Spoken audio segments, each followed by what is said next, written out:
தன் இருதயத்தில் ஒரு தீர்மானம் செய்கிறான். நான் சொல்கிறேன், தீர்மானம் தான் வாழ்க்கையின் திறவுகோள்களாக இருக்கிறது.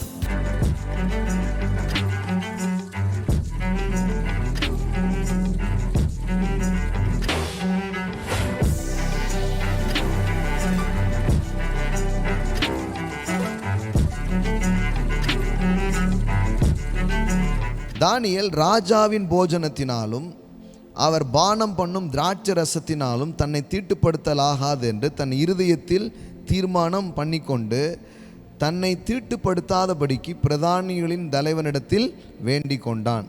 இந்த போஜனத்தை ஏன் அவன் மறுத்தான், ஏன் இந்த மாதிரி உணவை அவன் வேண்டான்னு அவன் சொன்னான் அப்படின்றதுக்கு பல்வேறு காரணங்கள் சொல்கிறாங்க.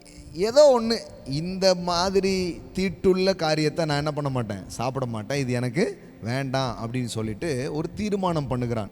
நீங்கள் ஆளணுமா, நீங்கள் ஜெயிக்கணுமா, நீங்கள் உங்கள் வாழ்க்கையில் வெற்றிகளையும் மேன்மைகளையும் பார்க்கணுமானா அந்த வெற்றியும் மேன்மையும் எங்கே ஸ்டார்ட் ஆகுதுன்னு உங்களுக்கு சொல்கிறேன். Where begins your success, where begins your prosperity, where begins your reigning life அப்படின்னு சொன்னால் அது எங்கே ஆரம்பிக்க தெரியுமா?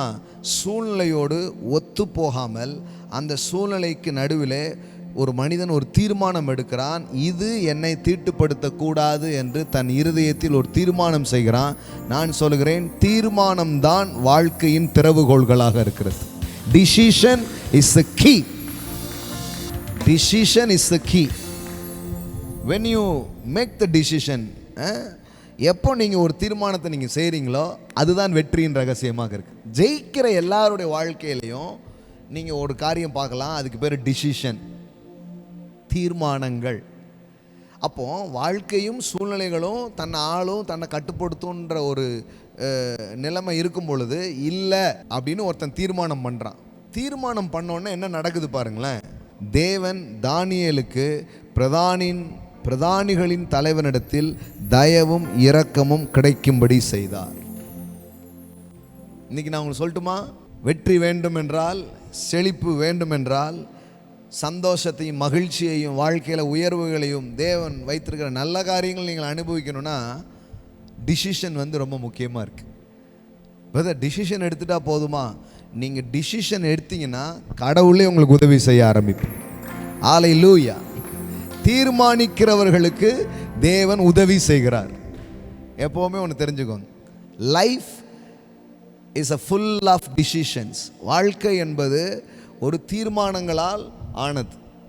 வாழ்க்கையில் நீங்கள் எடுக்கக்கூடிய ஒவ்வொரு தீர்மானமும் உங்கள் வாழ்க்கையை தீர்மானிக்கக்கூடிய விஷயமாக இருக்கிறது. சில பேர் தீர்மானமே எடுக்கிறது கிடையாது. சில பேர் என்ன நினைக்கிறாங்கன்னா, வாழ்க்கைன்னா என்ன, எது நடக்குமோ அது நடக்கும், நம்ம கையில் என்ன பாஸ் இருக்குது, நம்ம கையில் ஒன்றுமே இல்லை, ஏதோ நடக்கட்டும் அப்படின்றாங்க. No, that's not life. Life is a decision. வாழ்க்கை என்பது ஒரு தீர்மானம். நீங்கள் எடுக்கக்கூடிய ஒவ்வொரு டிசிஷன்ஸும் தான் உங்கள் வாழ்க்கையை தீர்மானிக்க போகுது. பாருங்கள், ஏழையாக பிறந்திருக்கலாம், ஆனால் நான் செழிப்பேன் நீங்கள் தீர்மானம் பண்ணிங்கன்னா கடவுள் உங்களுக்கு உதவி செய்ய ஆரம்பிப்பார். ஒருவேளை வியாதியில் நான் இருக்கலாம், ஆனால் நான் சுகமாக இருப்பேன் நீங்கள் தீர்மானிச்சிங்கன்னா நீங்கள் சுகமாக இருக்க கடவுள் உங்களுக்கு உதவி செய்ய ஆரம்பிப்பார். ஆமென். தீர்மானிக்கிறவர்களுக்கு தேவன் உதவுகிறாருங்க எப்பவுமே. எஸ், அடிமையாக இருக்கலாம், நான் ஆள போகிறேன் நீங்கள் தீர்மானம் பண்ணீங்கன்னா ஆளுவதற்கு உங்களுக்கு உதவி செய்ய ஆரம்பிப்பார். ஆமென்.